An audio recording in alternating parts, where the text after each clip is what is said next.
nearly a half dozen cities. What we've now learned. Also, President Trump speaking just moments ago. As we also learned tonight of a heartbreaking headline here in New York. The infant daughter of a New York City firefighter has died, just 5 months old. New York State reporting 1,300 hospitalizations per day, 438 deaths in just 24 hours.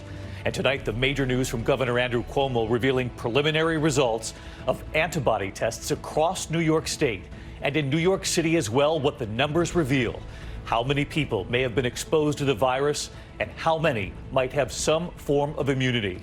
Tonight, we're out across this country, California reporting its deadliest day yet. And despite the president saying Georgia was acting too soon, the governor there will open salons, gyms, and bowling alleys tomorrow. The fallout tonight from that moment with the president and the head of the CDC, Robert Redfield, had said in an interview the second wave of this virus could be more difficult next winter, with the virus and the flu, two respiratory illnesses hitting at once. The president said Redfield was misquoted. Redfield then asked by our John Carl, were you misquoted? He said no. As we come on tonight, the House getting ready to vote on that new $484 billion relief bill. Now more than 26 million Americans out of work since this began. And there's word tonight from Senator Elizabeth Warren, revealing she has lost her older brother to the virus, a Vietnam veteran. Her moving words. The new warning tonight, what some doctors say they're seeing in younger adults, strokes in patients who had shown mild or no symptoms, what they now say to look for. A deadly tornado outbreak amid this pandemic, at least 27 twisters, and the watches as we come on the air tonight. We promised to stay on this story, farmers forced to throw out produce and dump milk because it couldn't be delivered. What's now happened tonight? And at the end this evening, the story of the veteran and father many of you saw last night right here, and what you've done. It's extraordinary. This is ABC World News Tonight with David Muir. Good evening, and it's great to have you with us here on this Thursday night. The president speaking moments ago, his team offering new research at this hour, what they're seeing so far, how this virus reacts to the sun, to the heat, and their hope tonight as we now approach the warmer weather. We also have new reporting here on how long this virus might have gone undetected in several American cities, and one case that turned deadly some 3 weeks before that first official death. As always, we mark the lives lost here in this country, at least 47,000 lives now, more than 900 deaths in just the last 24 hours. In New York alone, still a terrible toll here, 438 new deaths in one day, including that 5-month-old baby girl, the daughter of a New York City firefighter. There is major news tonight on antibody tests, New York State, with those preliminary results, and they are eye-opening, suggesting about 1 in 5 in New York City has been exposed and might have some sort of immunity. We will go through the numbers for you. And we're reminded tonight that this virus is still moving through this country at a dangerous pace. In California, their deadliest 24 hours yet. And we have just learned, as we came on the air tonight, the House has now passed that new $484 billion stimulus bill. Many members of Congress wearing masks, but not all. And there's that new warning tonight from some doctors about what they're seeing in some younger adults, seemingly healthy, showing mild or no symptoms. The risk of stroke. Some very important warning signs to pass along. We have a lot to get to tonight, and so we're going to begin with ABC's Eva Pilgrim right here in New York. Tonight, new heartbreak for a city that's already been through so much. A baby girl, the daughter of a rookie firefighter, now one of New York's youngest victims. Little J. Natalie LaSanta, not even 5 months old. Her mother, Lindsay, telling us, my baby girl was so beautiful. The coronavirus still holding a tight grip on this state. Day after day, more than 1,300 people showing up at hospitals. That is not great news. We'd like to see that going down. The Associated Press going inside the emergency department at St. Joseph's Medical Center in Yonkers. Everybody move. Everybody out. Up, move. Jam-packed this week, even as New York comes down the curve. We can't be overconfident until we have some measure of being able to say it's in the past. Tonight, news the virus may have spread more widely in New York than we ever thought. A preliminary state antibody study showing 14% of state residents may have had it. The numbers in New York City even higher, more than 20%. They had the virus, they developed the antibodies, and they are now, quote unquote, recovered. Many of those people may not have even known they had the virus. Healthcare workers around the country risking their lives every day. Many paying a price Boston ER nurse Debbie Buenapane knows only too well. Her coworkers cheering loudly as she left the same hospital she works in, a police escort leading her home. I'm used to caring for people.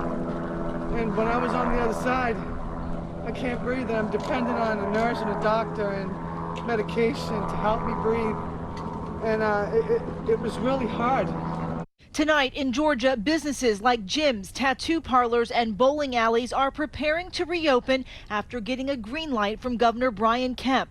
I told the governor of Georgia, Brian Kemp, that I disagree strongly with his decision. The governor not backing down, tweeting, "We will continue with this approach to protect the lives and livelihoods of all Georgians." The owner of the Gold Cup Bowling Center in Warner Robins, Georgia, tells us he's able to open one of his locations safely. We're shutting down pairs in between the other lanes, so at the closest anybody will actually be to your group is 11 feet. But in Kennesaw, beauty shop owner Brenda Guadalupe says now is not the time to reopen.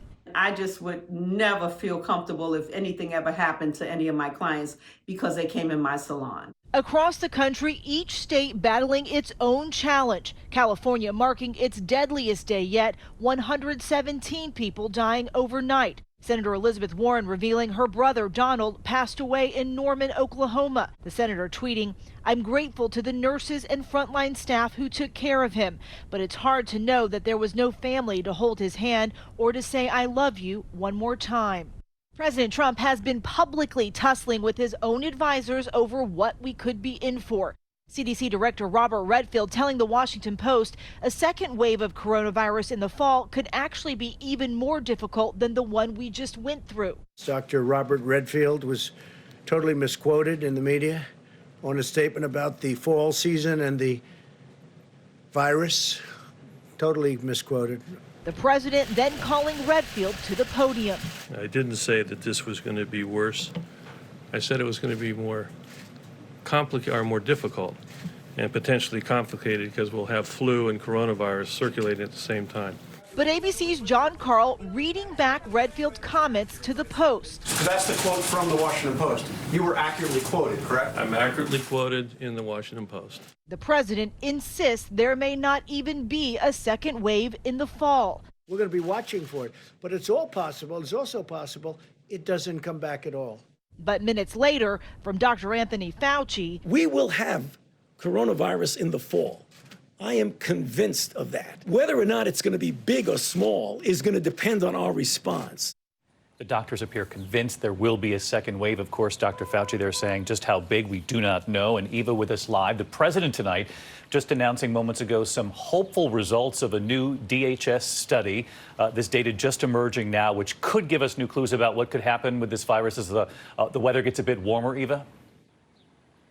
That's right, David. A top Homeland Security official just revealed emerging results from their study. He said that sunlight seems to have an effect on killing the virus, the same with warmer temperatures and even humidity. But he cautioned, he said, it would be irresponsible for us to say that we feel the summer will totally kill the virus. And he said, he reminded us, this is still being studied. David. That's right, but they remain hopeful. Sunlight and heat, as is the case with other viruses, too. Let's hope. Eva, thank you. We are, of course, mindful of the growing food lines in this country. More than 26 million Americans have now filed for unemployment benefits since this outbreak began. And the small businesses who desperately need help to survive. Tonight, that news coming in from the Hill right now, the House just passing that $484 billion spending bill. So who gets that help and who makes sure that money doesn't end up in the wrong hands? Here's Mary Bruce.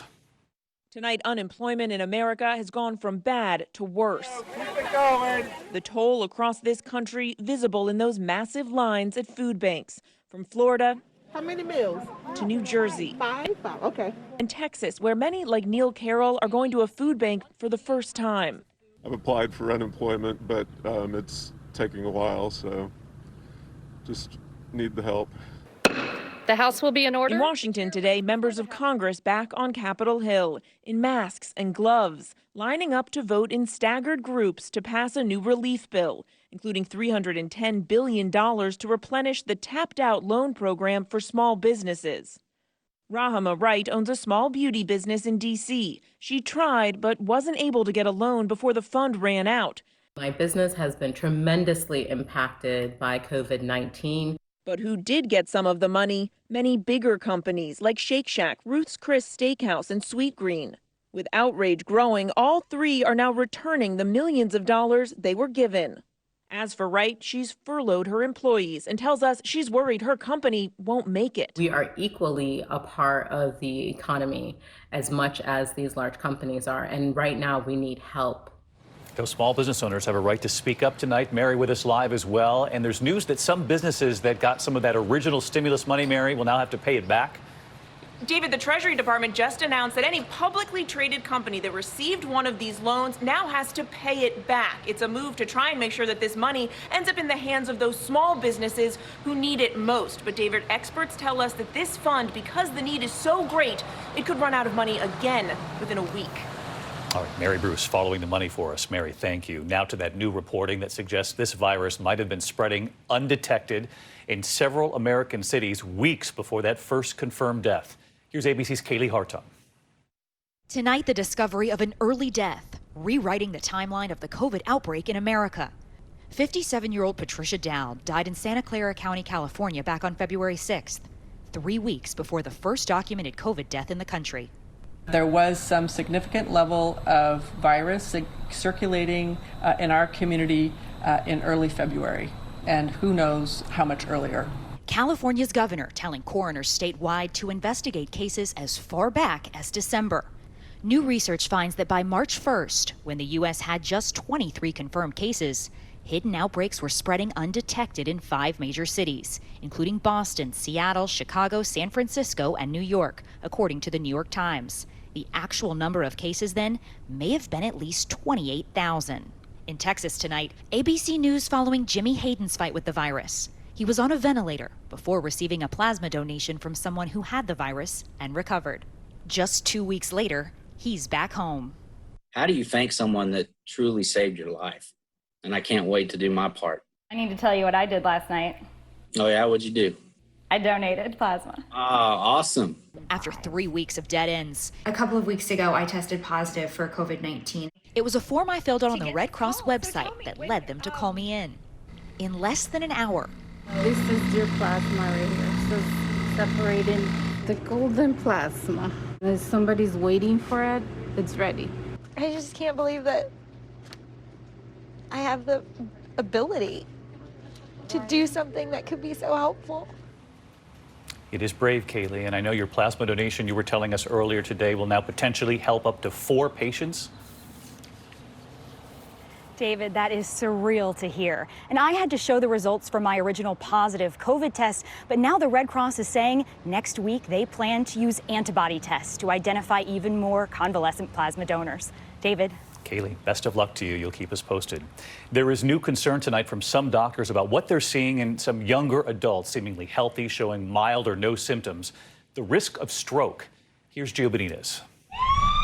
Tonight, a disturbing observation. Doctors are now seeing strokes in young patients infected with the novel coronavirus. He's like, we're seeing a lot of blood clots.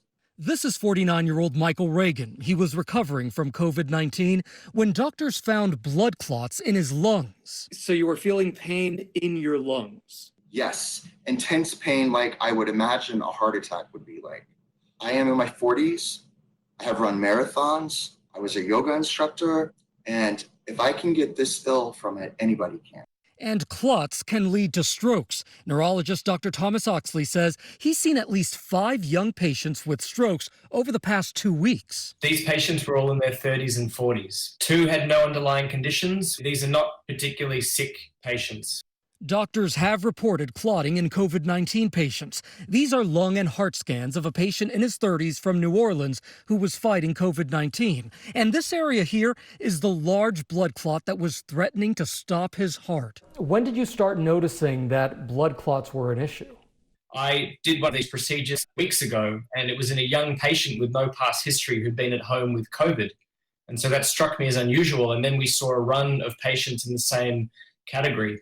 And this afternoon, we're hearing from the family of Broadway star Nick Cordero, who's battling COVID-19 and lost his right leg because of blood clots. His wife saying doctors are just waiting for him to wake up.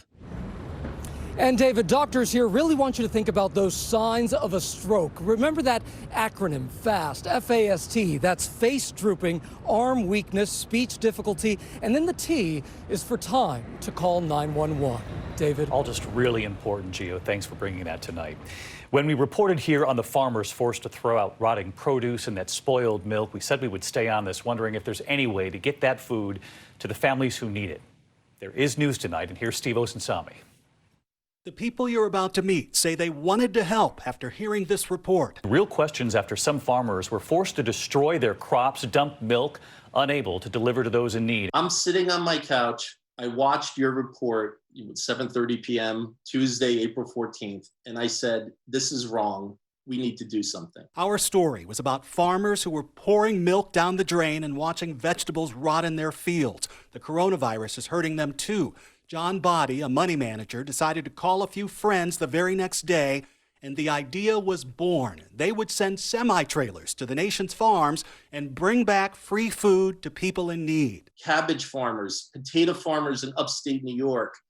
There is another wonderful woman, Shonda, that has rice, that's U.S. rice, down in Mississippi. By Saturday, there were a dozen more friends, and they realized the farmers needed help too. So now they were raising money to buy the food that farmers were going to throw away. This tonight is their first shipment. More than 43,000 pounds of potatoes purchased from a farmer in Idaho, driven by this Army veteran and arriving in the South Bronx on Saturday. We could come together and we could come up with solutions and make a difference. And we're lighting candles in the darkness right now.